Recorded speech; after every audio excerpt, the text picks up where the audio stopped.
사람은 오랜 세월에 걸쳐서 나이가 들어간다고 생각하지만 실은 그렇지 않다고 합니다. 어느 순간 문득 나이가 들었네 라고 생각될 때 그때가 나이가 들었다라고 합니다. 그러니까 나이 들었다는 인식을 하는 순간에 늙었다 이렇게 생각을 하시면 되겠습니다. 나도 이제 나이가 들었구나. 앞으로 어떻게 살지라는 생각을 해보신 적이 있으신지요? 노인과 바다라는 소설을 지었던 작가 기억하시지요? 어니스트 해밍웨이입니다. 종군 기자 생활을 했고 플리처상과 노벨 문학상까지 받았던 사람입니다. 근데 이 작가는 자신이 늙는다는 그 사실을 너무 혐오스럽게 생각했다라고 합니다. 노인 취급 당하는 것을 모욕으로 생각했다라고 그렇게 보시는 거죠. 마치 이런 거 있지 않습니까? 나 나이 별로 안 들었는데 지하철을 탔는데 어떤 청년이 나한테 자리를 비켜준다. 굉장히 기분 나쁘다. 뭐 이렇게 생각했던 그런 경험을 이야기하시는 분이 있었는데 아마 해밍웨이도 비슷했나 봅니다. 그래서 그는 킬리만자로 같은 아프리카로 가서 이 사파리 투어를 즐겼고 사냥을 무척 즐겼다고 합니다. 그리고 캐리비안 베이라고 하는 카리브해에 가서 엄청나게 큰 대어 낚시를 몇 날 며칠을 막 파도와 사투를 벌리면서 하는 그런 낚시를 좋아했다라고 전해집니다. 심지어 경비행기 사고를 2번이나 당했는데도 불구하고 또다시 3번째 그 경비행기를 즐기다가 사고를 당하는 그런 일까지도 맞이했다라고 합니다. 제가 이 모습을 보면서 제 그 버킷리스트 중에 경비행기 자격증이 있거든요. 그래서 이거 비슷하게 닮아가나 뭐 이런 생각도 살짝 한 적이 있습니다. 그의 일생은 누구를 위하여 종을 울리라라는 그 소설처럼 도전과 모험의 연속이었습니다. 노인과 바다에 보면 그 나이든 오브 산티아고 그 생각나시죠? 이 어떤 면에서 그의 모습이기도 했습니다. 그 앞전의 소설이 아주 뜨고 난 뒤에 10여 년이 되도록 그 다음 소설을 써내지도 못한 상태에서 사람들이 아니 언제 나오냐고 그러는데 그 소설을 못 내고 있었죠. 그것처럼 몇 날 며칠을 계속해서 낚싯대를 던지는데도 불구하고 아무 물고기 하나 잡지도 못했던 그 늙은 산티아고 그 어부처럼 그의 모습이 이 소설 속에 투영이 되었다 보시면 됩니다. 그럼에도 불구하고 포기하지 않고 끝까지 그렇게 그 낚시를 던지던 이 늙은 어부의 모습이 어떤 면에서 이 해밍웨이가 끝까지 포기하지 않는 자신의 모습이고 싶어 했던 그 모습이었습니다. 산티아고는 어마어마하게 큰 청새치를 잡았지요. 그런데 상어의 공격으로 육지까지 오는 동안에 다 뜯기고 뼈대만 남은 채로 그렇게 오지요. 어떤 면에서 인생의 허물을 이야기한다라고 말할 수도 있지만은 마지막 부분에 보면 그 뼈대만 남은 청새치를 보면서 산티아고가 스스로 이렇게 위로를 하지요. 인간은 파괴될 수는 있어도 정복될 수는 없다. 늙은 어부 산티아고의 입을 통해서 해밍웨이는 자신은 다른 사람들처럼 목숨만 유지하는 노인 생활은 하지 않고 끝까지 용기와 도전으로 그런 삶을 살고 싶다. 그런 얘기를 지금 하고 있는 거지요. 그런 의지의 선언이죠. 하지만 아무리 사람이 그렇게 결심을 한들 정신과 육체는 서로 다른 속도로 노화돼 가고 쇠퇴돼 가는 게 인생이지요. 해밍웨이는 나이 들어 거울을 들여다보면서 이게 정말 나인가? 그런 의구심을 자주 그렇게 고백했다라고 합니다. 그는 비행기 추락 사고로 인해서 몸이 엉망이 되어서 더 이상 글을 쓰기가 어렵게 되었을 때에 침대 생활을 했습니다. 그러면서 약물에 중독이 되어서 내가 더 이상 이전의 삶을 살 수 없겠다라고 포기하면서 스스로 목숨을 거두게 되지요. 그때 그의 나이가 불과 61세였습니다.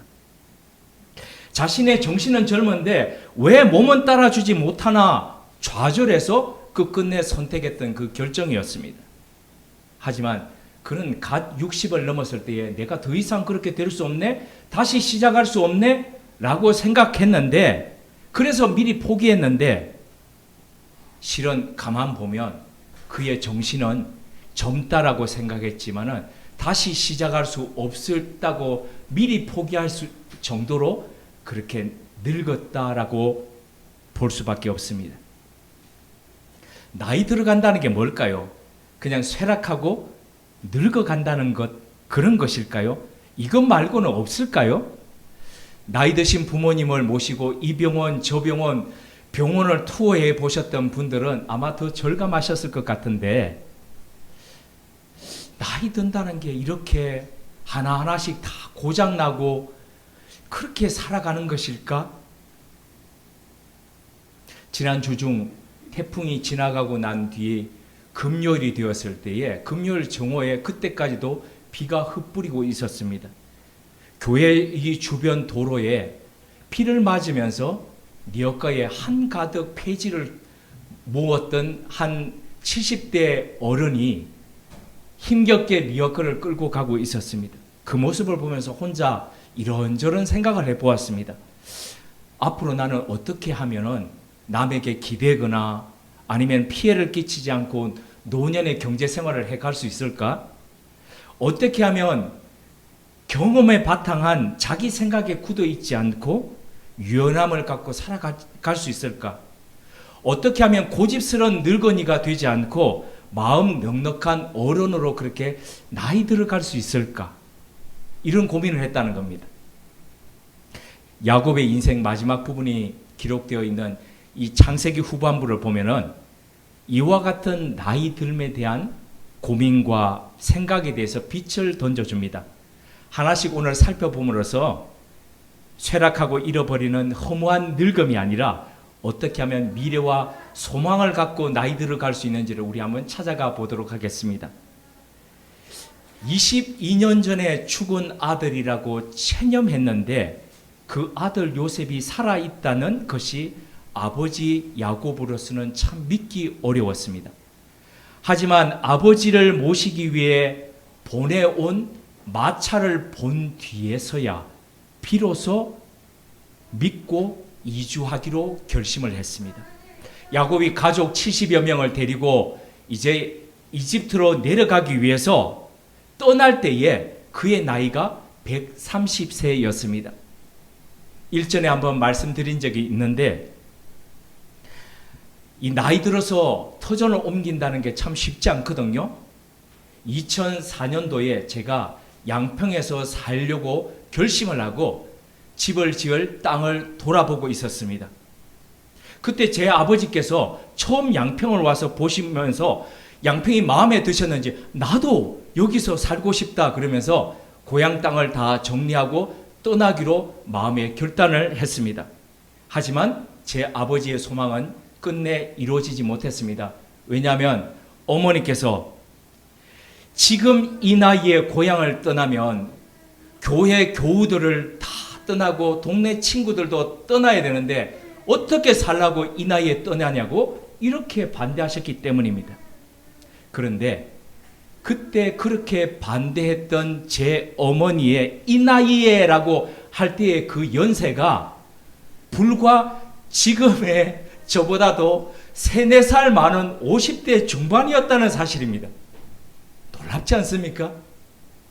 이 나이에 그랬는데 유독 제 어머니만 그럴까요? 그렇지 않습니다.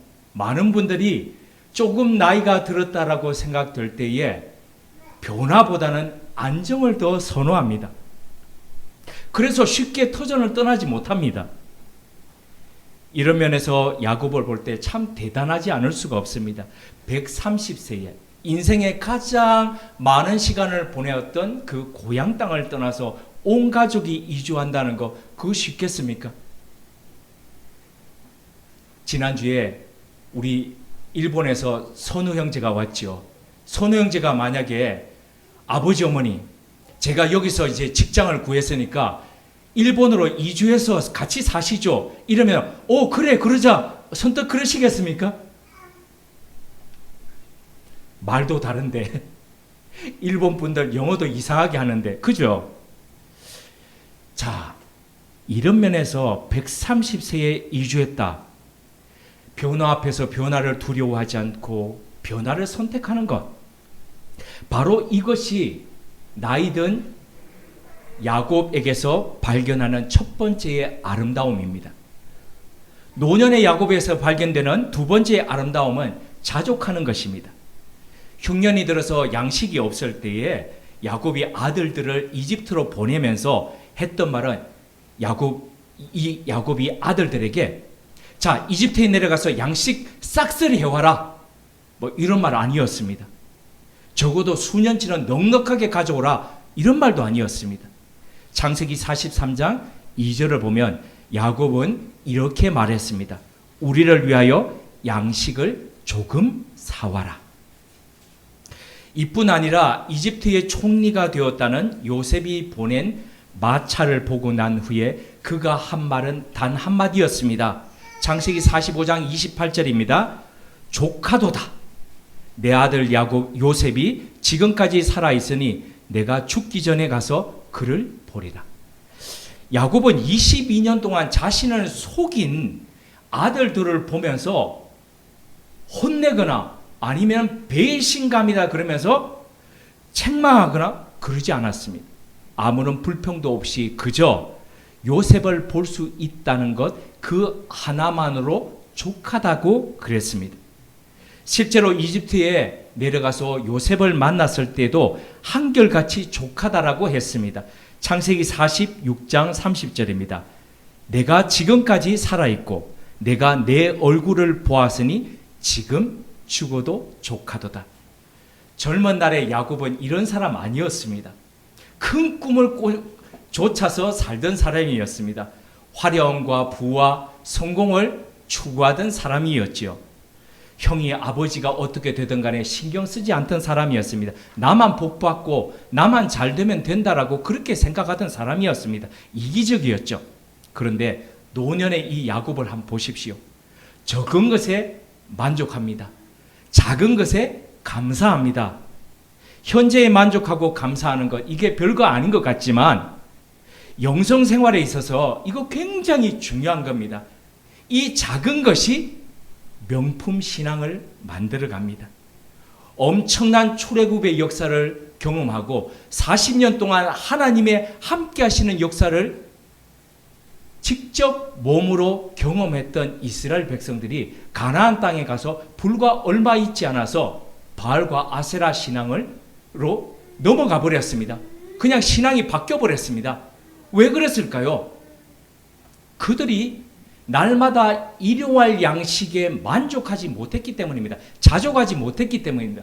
주위에 보니까 가나안 땅에 바알과 아세라를 그 풍요의 신들을 섬기는 사람들이 잘 사는 것을 보니까 우리도 저 신을 섬기면 우리도 풍요롭게 될 수 있겠구나 하는 그런 착각에 빠졌기 때문입니다. 그래서 그들의 신앙을 여호와 신앙을 버렸다는 것이죠. 이들과는 달리 신앙의 향기가 나고 깊이가 있었던 선배들을 보면 하나같이 그들이 고백했던 것은 자족하는 법이었습니다. 이것을 사도 바울은 빌립보서 4장 11절에서 13절을 통해서 이렇게 고백했습니다. 내가 궁핍함으로 말하는 것이 아니니라. 어떠한 형편에 있든지 나는 자족하기를 배우노니 내가 비천에 처할 줄도 알고 풍부에 처할 줄도 알아. 모든 일 곧 배 부름과 배 고품과 풍부와 궁핍에도 처할 줄 아는 일체의 비결을 배우노라. 내게 능력 주신 자 안에서 내가 모든 것을 할 수 있느니라. 자족의 비결은 내게 무엇이 있어서 뭘 할 수 있고 없어서 할 수 없다는 것이 아니라 없음에도 불구하고 내게 능력 주시는 그분 안에 내가 있기 때문에 내가 할 수 있다. 그렇기 때문에 풍요로움에도 거할 줄 알고 빈곤함에도 거할 줄 안다는 것이죠. 바로 이것이 자족하는 신앙인의 모습입니다. 노년의 야곱에게서 발견되는 이 아름다운 모습이기도 합니다. 노년의 이 야곱에게서 발견되는 아름다운 세 번째 모습은 내려놓음입니다. 양식을 사러 갔던 아들들이 스파이 혐의를 받아서 그 중에 시므온이 수감되었습니다. 그들의 말에 의하면은 막내 베냐민을 데려가지 않으면은 한 아버지의 11아들이라는 것을 증명할 수 없기 때문에 다시 돌아올 수 없다라고 합니다. 그렇기 때문에 베냐민을 함께 동행해야 된다라고 아버지를 설득하는데 그 아버지 야곱은 거부합니다. 22년 전에 요셉을 잃었는데 방금 시므온도 잃었고 이제 베냐민마저 잃게 될 수 있기 때문에 그럴 수 없다라고 거부했던 것이죠. 하지만 야곱은 얼마 있지 않아 끝내 내려놓지 못했던 아들 베냐민마저 내려놓고 포기하면서 이렇게 고백했습니다. 창세기 43장 13절에서 14절입니다. 내 아우도 데리고 떠나 다시 그 사람에게로 가라. 전능하신 하나님께서 그 사람 앞에서 너희에게 은혜를 베푸사 그 사람으로 너희 다른 형제와 베냐민을 돌려보내게 하시기를 원하노라. 내가 자식을 잃게 되면 이러리로다. 어떻게 금쪽 같은 자식, 왕의 DNA가 있는 이런 자식을 포기할 수 있겠습니까? 그죠? 전능하신 하나님의 손에 내어 맡겼기 때문입니다. 그러기에 참된 내려놓음이라는 것은 다른 말로 표현하면 내어 맡김입니다. 내가 내려놓더라도 내가 내려놓아야만이 전능하신 하나님의 손이 이 아들을 잡을 수 있구나, 이 딸을 잡을 수 있구나 하는 그 믿음이 있기 때문에 내려놓는다는 것이지요. 참된 내려놓음은 필연 참된 맡겨드림에 바탕합니다. 내 힘과 내 의지로 내려놓는 것이 아니라 믿음으로 결단하는 믿음의 포기, 신앙의 맡김이지요. 어떤 분이 이렇게 말을 했는데 참 공감이 되어 가고 있습니다. 공감이 되어 간다는 것은 나이 들어가고 있다는 것에 또 증명이기도 해서 좀 씁쓸하기도 했는데 이렇게 얘기했습니다. 나이 50이면 50%는 포기할 줄 알아야 된다. 60이고 70이면 60, 70은 포기할 줄 알아야 된다. 점점 나이만큼 내려놓을 줄 알아야 된다. 그 말이겠죠. 이것을 신앙의 용어로 바꿔보면, 전환해보면 이런 거지요. 적어도 나이 수만큼 내 생각과 계획을 내려놓을 수 알아야 그게 믿음이 성숙해 간다는 증거라는 것이지요. 자기 주도권의 삶을 살아가다가 그 능동태의 삶을 살아가다가 점점점 하나님 앞에서 수동태의 삶으로 바뀌어가는 것이죠. 내가 이끌어가는 것이 아니라. 그래서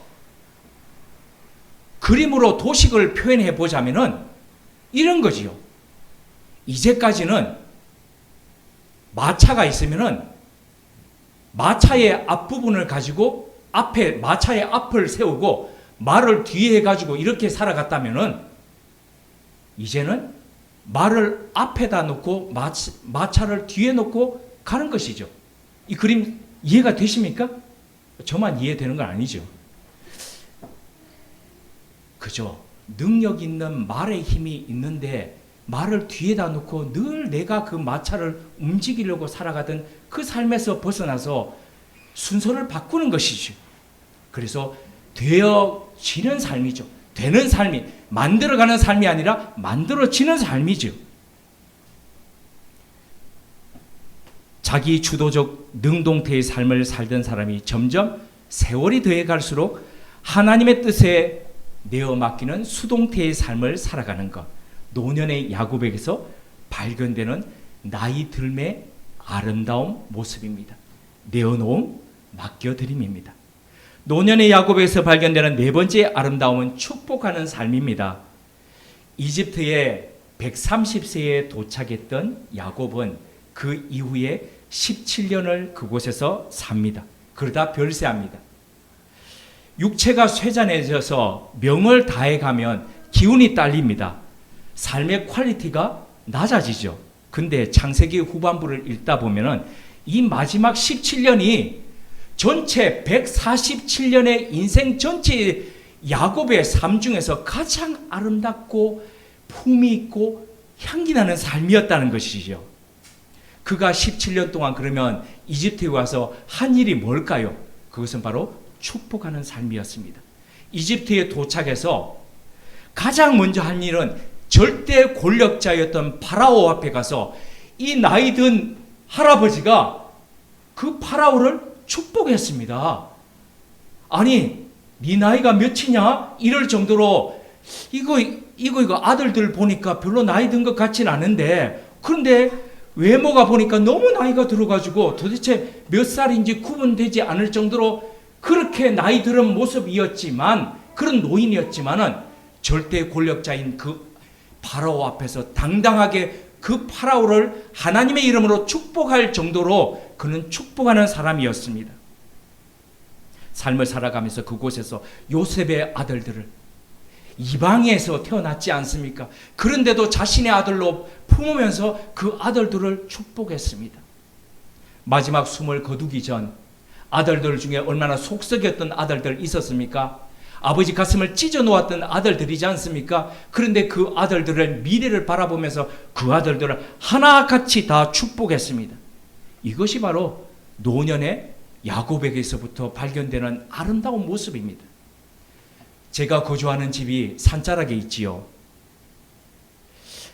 그 집에 올라가기 위해서는 가파른 언덕길을 올라가야 됩니다. 눈이 오고 비가 많이 올 때에 이게 미끄러지지 않을까 생각될 정도로 그렇게 가파릅니다. 걸어서 올라가면은 헉헉 숨이 좀 찰 정도입니다.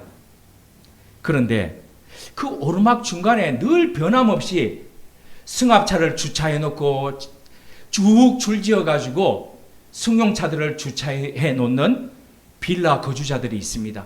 일명 주차 빌런들입니다. 쭉 오르막길은 쑥 올라가야 되는데 그 차들 앞에서 멈춰가지고 쭉 속도를 줄여가지고 이렇게 우회해가지고 비가 많이 왔을 때 길이 움푹 파여가지고 더 덜컹거리면서 힘든 시간들을 올라가다 보니까 마음속에서부터 불끈불끈 감정들이 왜 안 올라오겠습니까? 근데 이 축복하는 야곱을 묵상하다 보니까 내가 이러지를 못했네 하는 깨달음이 들었습니다. 그래서 앞으로 이렇게 살아야지 생각을 했는데요. 얼마까지 그렇게 살지는 모르겠는데 계속해서 물론 다짐을 해야 되겠지요. 하나님, 이제까지는 이것이 그랬다면 하나님, 이 사람에게 복 주십시오. 이 사람이 잘 돼가지고 주차장에 있는 집에 살게 하시고, 그리고 더 다른 사람을 앞으로 배려하면서 그렇게 살아가는 사람 되게 해 주십시오. 제가 이렇게 살아야지, 축복하면서 살아야지 생각을 했습니다. 우리는 세상에 비뚤어진 것들, 어긋난 것들을 보면서 지적하고 고치고 대항하면서 그렇게 살아갈 수 있습니다. 네, 그렇게 살아가야지요. 세상이 바뀌지요. 그런데 나이 더 들어가면서는 더 너그러움으로 축복하면서 그렇게 살아갈 수도 있습니다. 이 두 가지가 별개가 아니라 같이 연결되어 있습니다. 그것은 사람을, 세상을 더 아름답게 만들어가는 일이기 때문입니다. 이것이 바로 노년의 야곱에게서부터 발견되는 아름다운 모습입니다. 품격입니다. 노년의 야곱에게서 발견되는 마지막 아름다움은 영성의 향기입니다. 누구나 일정 나이가 되면 노화가 시작됩니다. 노화로 인한 증상이 여러 가지가 있는데 가장 먼저 오는 것이 어딜까요? 맞습니다. 눈입니다. 눈. 노안이 먼저 옵니다. 노안의 이 현상이 크게 두 가지입니다. 하나는 가까운 게 안 보입니다. 두 번째는 쉬프트가 잘 안 됩니다. 가까운 것보다가 먼데 보면 초점이 금방 안 맞춰집니다. 먼 것보다 가까이 보면 또 안 마주칩니다. 전환이 잘 안 되는 거죠. 굳어져 간다는 겁니다. 이 눈안의 수정체가 탄력성을 잃어간다는 것이지요. 현대에 그나마 눈 치료나 수술 등 여러 가지 해결책이 있지만은 과거 이 수천 년 전에 150세에 가까이 살았던 이 야곱이 마지막 이 눈에 얼마나 어려움이 있었겠습니까? 시력을 거의 상실했다고 합니다. 앞이 안 보였다는 거지요. 그런데 야곱의 마지막 모습을 보면요, 엄청난 반전이 있습니다. 육신의 눈은 어두워졌는데 하나님의 뜻을 깨닫고 분별하는 영적 개안과 통찰력은 타의 추종을 불허했다라고 합니다. 야곱 당시에 가장 하나님의 뜻을 발견하고 알았던 사람이 누굽니까? 요셉 아닙니까? 그런데 요셉조차도 자신의 두 아들 가운데서 하나님의 뜻이 두 아들 중에 므낫세와 에브람 중에 누구한테 있는지 몰랐습니다. 당연히 장자라고 생각했습니다. 그런데 눈이 캄캄한 이 아버지가 오른손을 차남에게 올리고 왼손을 장남에게 올리자, 아버지 그거 아니에요, 틀렸어요, 아버지 아들 바뀌었어요. 몰랐다는 거죠, 하나님의 뜻을. 그런데 영적 눈이 밝았던 이 아버지 야곱은 아들아 안다 라고 하면서 이렇게 이야기했죠. 어린 동생이 더 크게 되고 더 많은 민족을 이루게 될 것이다. 놀라운 영적 통찰력입니다. 12아들을 축복할 때도 앞을 제대로 보지 못할 때였습니다. 하지만 장래의 일들을 알아보면서 그 아들들의 미래를 하나하나 같이 깨알같이 자세하게 이야기하면서 축복했습니다. 놀라운 영적 깊이가 아닐 수 없습니다. 뿐만 아니라 마지막 숨을 거두기 전 요셉에게 반드시 자신의 시신을 가나안 땅 막벨라 굴에 묻어달라고 유언했지요. 하나님께서 장차 너희 12아들들을 인해서 큰 민족을 이루고 그리고 반드시 여기를 떠나서 가나안 땅에 이르게 하실 것이다. 그때에 나는 어떤 존재로 하나님 앞에 서 있게 될 것이다는 그런 부활의 신앙을 가지고 있었다는 것이지요. 이를 예수님께서 마태복음 22장 31절에서 32절을 통해서 그것이 실현되었음을 다음과 같이 증거하셨습니다. 죽은 자의 부활을 논할진대 하나님이 너에게 말씀하신 바 나는 아브라함의 하나님이요 이삭의 하나님이요 야곱의 하나님이로라 하신 것을 읽어보지 못하였느냐. 하나님은 죽은 자의 하나님이 아니요 살아있는 자의 하나님이시니라 하시니. 야곱은 147세로 이집트에서 죽은 것으로 끝난 게 아니었습니다. 여전히 그가 부탁했던 그곳에서 부활해서 하나님 앞에서 살아있는 존재로서 그렇게 있었다는 것이죠. 이 어찌 아름다운 노년의 모습이 아니다라고 할 수 있겠습니까?